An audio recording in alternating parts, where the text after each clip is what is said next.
Salut, c'est Marion de Bleu Tomate. Me voilà en route vers le Dévoluy, terre sauvage des Hautes-Alpes. J'ai rendez-vous avec Luc Bernard, cueilleur et accompagnateur en montagne. Il accueille à sa ferme les touristes pour partager sa passion et ses connaissances en herboristerie lors de stages, de bains de forêt et de balades botaniques.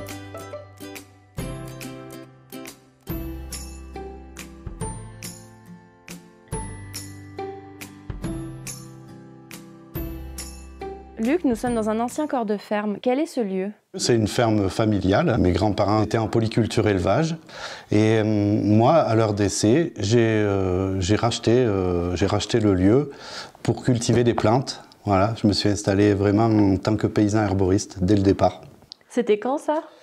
Alors j'ai racheté en 1999. Pourquoi, en tant qu'herboriste, partager ton métier avec les touristes? Pour que ces touristes qui vivent beaucoup dans le béton, dans la ville, qui sont des citadins, découvrent la montagne utilement, si tu veux, découvrent la montagne sous un autre angle que la course vers les sommets et renouent avec le vivant, vraiment, avec les arbres, les arbustes, les plantes, voilà ce qui nous anime, quoi.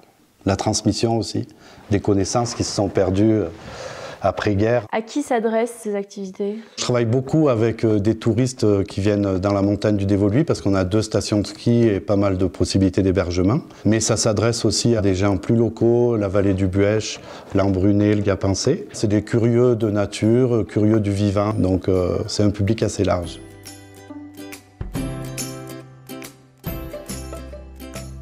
Charlotte est aujourd'hui venue avec sa famille pour une sortie botanique. Après la balade, les enfants réalisent un herbier avec Luc avant de monter visiter le séchoir.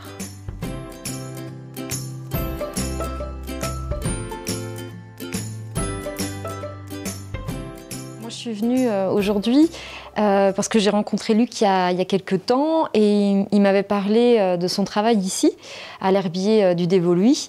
Et j'avais trouvé ça passionnant et depuis quelques temps, ça m'intéresse en fait de découvrir les plantes, de passer du temps dans la nature. Et donc comme on est en vacances pas loin, on en a profité là avec les enfants de venir rencontrer Luc. Qu'est-ce qui t'a marqué aujourd'hui lors de cette sortie?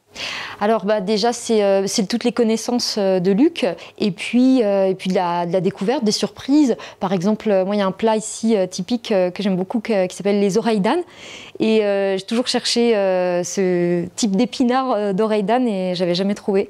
Et donc là ça a été la surprise du jour. Il m'a présenté des feuilles d'épinards, des oreilles d'âne. Et les oreilles d'âne, le plat traditionnel, c'est vraiment, à l'origine, c'était fait avec ça, cet épinard sauvage qui pousse sur les terrains nitrophiles.